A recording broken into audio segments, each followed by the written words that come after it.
ఏకాదశి వ్రతం అన్నిటికంటే మహావ్రతం.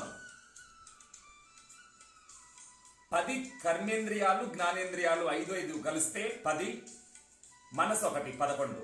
ఈ 11 పరమాత్మకు సమర్పించడం ఏకాదశి ఒక అర్థం. కానీ ఆధ్యాత్మికమైన రహస్యం ఏకహ అంటే ఉన్నది పరమాత్ముడు ఒక్కడే.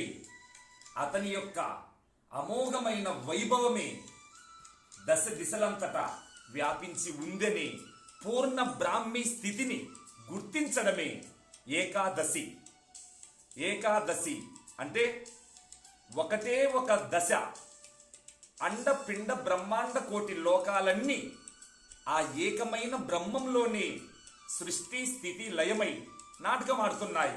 ఈ సత్యాన్ని గుర్తిస్తే అదే ఏకాదశ వైభవం. ఓం స్వస్తి.